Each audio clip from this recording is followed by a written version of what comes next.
This is the Momentum Podcast.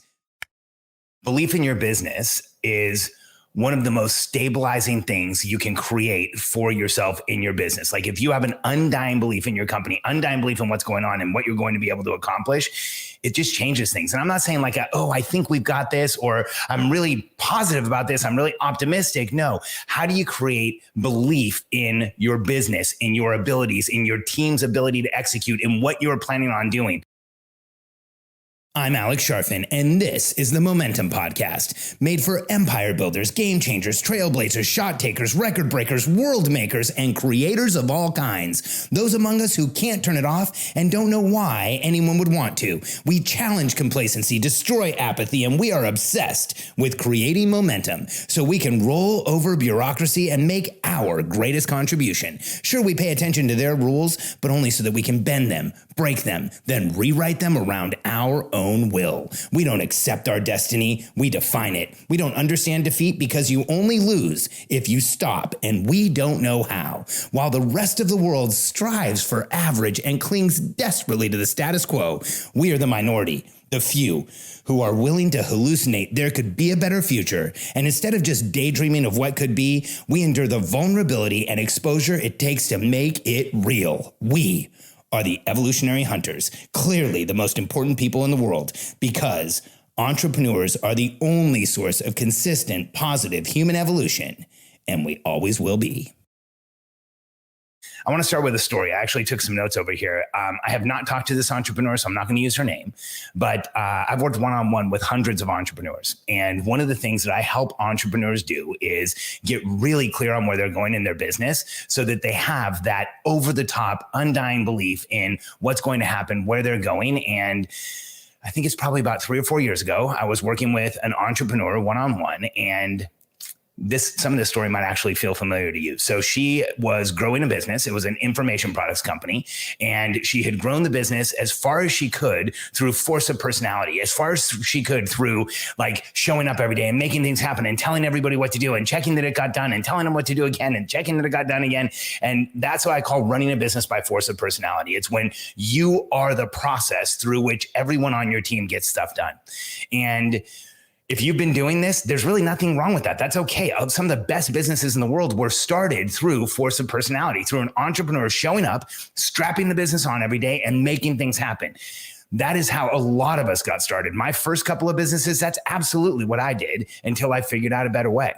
And this entrepreneur came, she actually came to my home. We did what I used to do one-day consulting sessions. I don't do a lot of those anymore.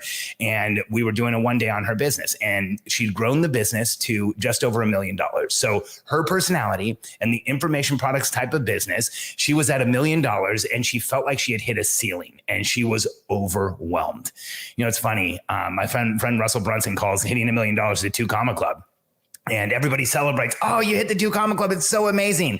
I'm off in the corner thinking $1 million businesses, like $1 million businesses are so hard to run. You have $1 million worth of responsibilities. You don't have a team that can handle all of those responsibilities. You're still filling in most of the gaps. And it is truly overwhelming. I actually have a podcast called Why $1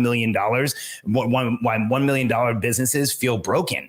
And they really do. And that's why she was coming to me. It's because getting up to $1 million, she felt confident. She knew what she was doing. She was carrying all the projects around in her head. Hey, Namita, thanks for being here. She was carrying the projects around in her head. She was able to coach the team. But then right about when they started to hit 800, 900 and $1 million, things slowed down. They didn't just slow down. The noise level in her business went through the roof. The pressure level in the business went through the roof. It was just too much. There was too much going on. And she was in a place where she was having the quitting fantasy. Like, have you ever had the quitting fantasy? If you're an entrepreneur with a team, you know the quitting fantasy. Let me share it with you. It's that voice in your head. You get up one day and the voice says, man, things are really hard right now. And having this team is really hard. And gosh, there's so much pressure and so much noise. What if I just went back to doing it all by myself? That is the quitting fantasy. And let's get real. For us as entrepreneurs, We are about growth. We are about progress. We're about making things happen. And so that quitting fantasy is just that. It is just a fantasy, because even if you got rid of your team and went back to doing it all yourself, you're going to grow it to where you need help again. And so getting through how to have a team without being overwhelmed, getting past that point, that's how you actually make the impact and the income that you've always wanted as an entrepreneur. And so here's what I did with this entrepreneur who came down. Let's just call her Julie. And Julie and I hit a whiteboard, and we methodically and systematically built a clear strategic plan for her business. Now, this can be done in just a few hours. In fact, in some of our modules, our members do it in less than a few hours. Building a clear strategic plan is far easier than you think. If you follow the right system, the right process, the right methodology, you end up with a plan that you can believe in. And so in this specific case, Jill had been running this business. She'd gotten to like in between 700 and a million, and she'd bounced around there for months. I think it was almost 11 months that she'd been stuck in this place where she just couldn't break a million. And she was, going back down to 700, going back up to a million. And when you're in that place with variable revenue and it's not growing, it's hard to make decisions. It's hard to have the confidence to hire. It's hard to make the solutions that you need because the business isn't growing. So it's not giving you more resources. And she felt completely and totally stuck. Like I said, so much so that she wanted to quit. So we created the strategic plan. We did the 3 things you need to have a strategic plan. We made it in writing. We made sure it was easy to understand and impossible to misunderstand. And then she left my office, went back to her team, and used our cadence, our communication system, to make sure everyone on her team understood the strategic plan.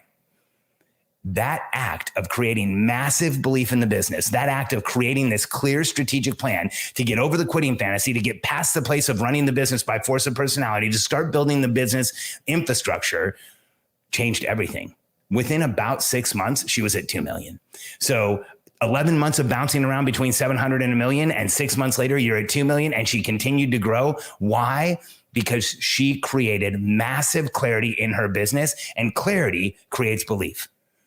When we know what we're doing, our belief in what we're doing, our commitment to what we're doing goes through the roof.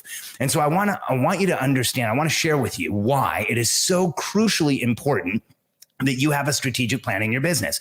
So when you have a strategic plan, like I built with Jill, and you build that plan forward and you're looking at where you're going, you can actually believe in the plan itself. And you can have confidence in that plan. Now, if you don't have a strategic plan in your business, and you have confidence in your business, I mean, I hate to use such a dramatic term, but that's really blind faith. If you don't have a plan, if you don't know where you're going, if there's not a system, if there's not a structure, if there's not clarity as to what's happening, you have blind faith in your business, which, by the way, as entrepreneurs, that's who we are. We are optimists. We do often have blind faith in something like a business. We will just keep going after it and making it happen and making sure that we're moving it forward. But when we start building a team, when we bring in resources around us, when we have people that are helping us, we can't expect them to have that same blind faith. And so here's why this is so important, or here's 3 reasons why having a strategic plan is so important. So number 1, for you, the entrepreneur, if you're in a place where your business isn't growing like you want it to, if you're in a place where you feel like you're doing too much, where you're telling people what to do, and then checking in and got done, telling them what to do again, if you feel like you're not in the momentum that you want to, and the business has become too pressure filled and too noisy, I call that pressure and noise. If you're feeling too much pressure and noise from the business, chances are your team doesn't have the clarity they need so that they can get out in front of you and start doing what they need to do. And so if you have a clear strategic plan, here's what I can tell you. As entrepreneurs, we love to swing for the fences. We say things like, I'm going to do this. This is what I'm going to accomplish next in my business. Now, if you say that and you go out and accomplish it, that reinforces your belief in the business. Now, if you create a clear strategic plan, it will change everything in your business. If you've never had a clear strategic plan, here's what I want to share with you. You don't have perspective at just how game-changing having a clear strategic plan is. Because if you plan to accomplish something, you put in a strategic plan, your team knocks it down. Here's what I want you to know about you and your perspective as an entrepreneur. Your next plan will be even more ambitious. Your next plan will be even more clear. Your next plan will be even more achievable. Because as you create a plan, knock it down, celebrate with your team, then create another plan, knock it down, celebrate with your team, create another plan, and you go into this process, your confidence in your business will go up. When we as entrepreneurs have more confidence, our perspective shifts and we actually see more potential, more possibility, more probability in how to grow our business. We see more opportunities in the world. You know this. If you're an entrepreneur and you're having a bad day, we stop seeing opportunities. If you're an entrepreneur and you have a pressure and noise filled day, we get less creative. But when we create a plan and we execute the plan and we achieve with our team, our creativity goes up, our possibilities go up, our perspective gets much more clear, and we can go forward fast. Now, that's just one. The second place, not the second place, but the second place. For those of you listening, I held up 3 fingers and said second place. I had to correct it. So the second place where a strategic plan changes everything is your team. Now, I often have people tell me, I don't really feel like I need a plan. I've run my business the whole time without a plan. It's just, I really like to kind of go after it, kind of freestyle. Well, that is a limiting belief in a business. Because if you want to have a team that trusts you, if you want to have a team that commits to you, if you want a team who gives you their discretionary time, which means they're thinking about your business outside of office hours, when they're driving, when they're showering, when they're doing other stuff, they're actually giving you time. It's very difficult for them to do that if they don't know where they're going. If they don't know what the plan is, they can't anticipate what's needed next. They can't look at where you're going and say, here, these are the things that I should be thinking about. And when you do, when your team has a clear strategic plan, here's what happens. You actually create the conditions for intimacy. Intimacy on a team is created by 3 things. Intimacy in general is created by 3 things. Time. So you must spend time with someone to create intimacy. There's no way to do it without being around them. The second is commitment. So commitment to a team, commitment to a partner, commitment to a marriage. And then the last one is by creating trust. And you create trust by saying what you're going to do. And so committing to a plan creates trust with your team.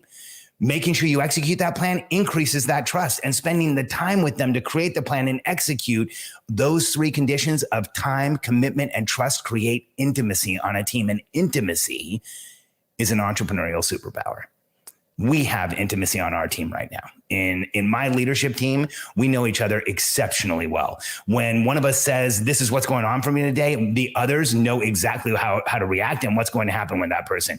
We know each other's personal goals. We know each other's needs, our desires, our personality types. We have a very intimate team. And here's what intimate teams do. They cover for each other. They have each other's backs. They anticipate what each other will need. They work very extraordinarily hard for each other. Instead of top-down pressure, when you create intimacy on a team, you create lateral pressure. Instead of people doing something because they feel like they're going to get in trouble, they're doing it because they're intimate with the other people that are on their team, and they want to make sure they're okay. This concept of intimacy on a team, some of the most intimate teams in the world are special forces in the military.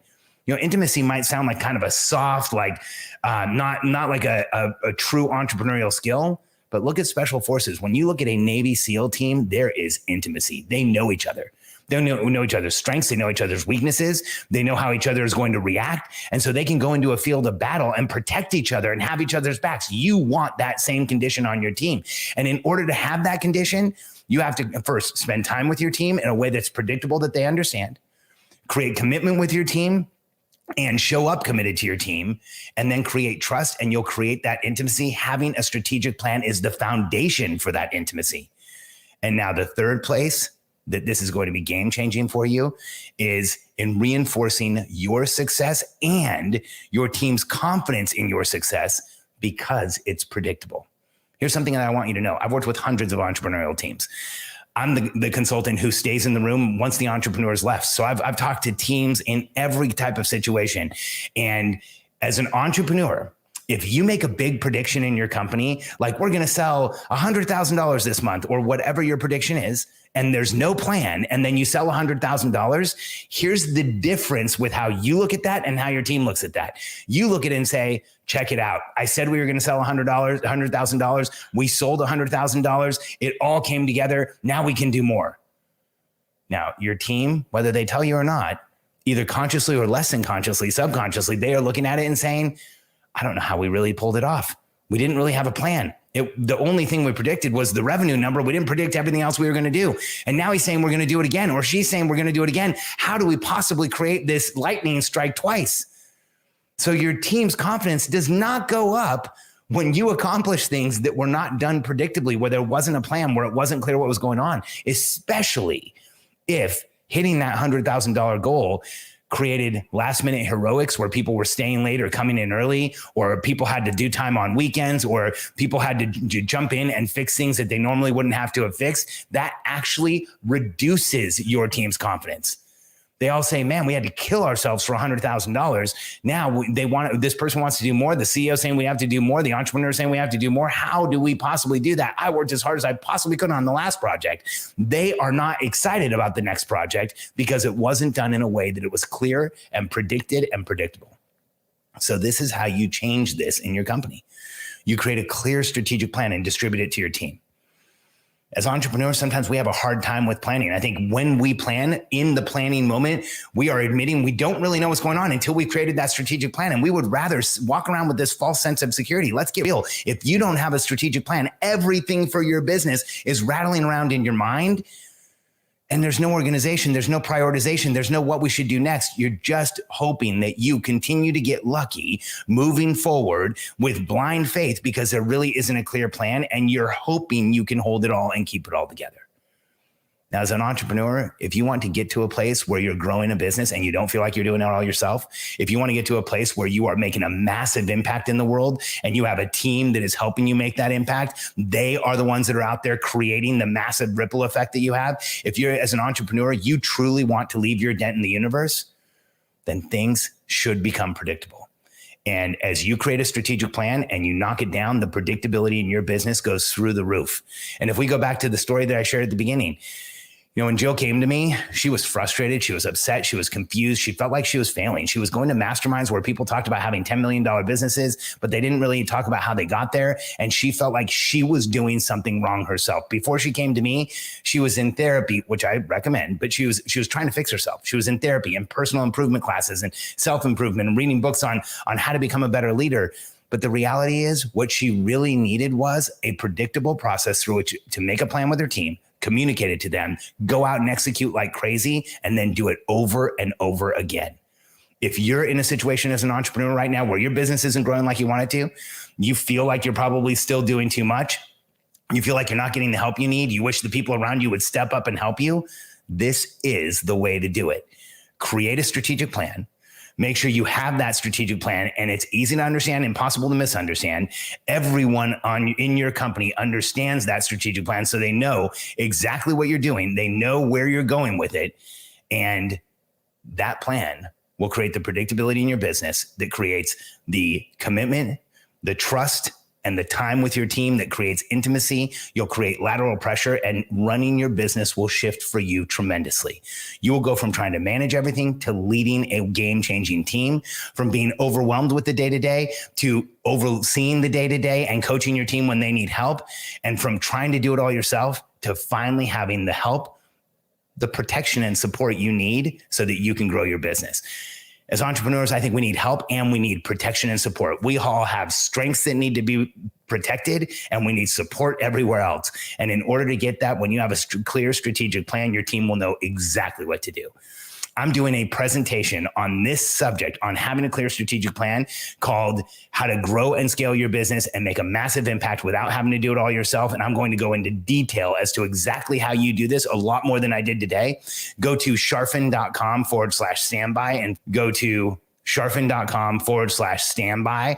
And I would love to have you join this webinar, understand how to create a strategic plan and make massive progress and incredible success in your business. Go to charfen.com/standby and we'll get some information out to you. Thanks for being here tonight.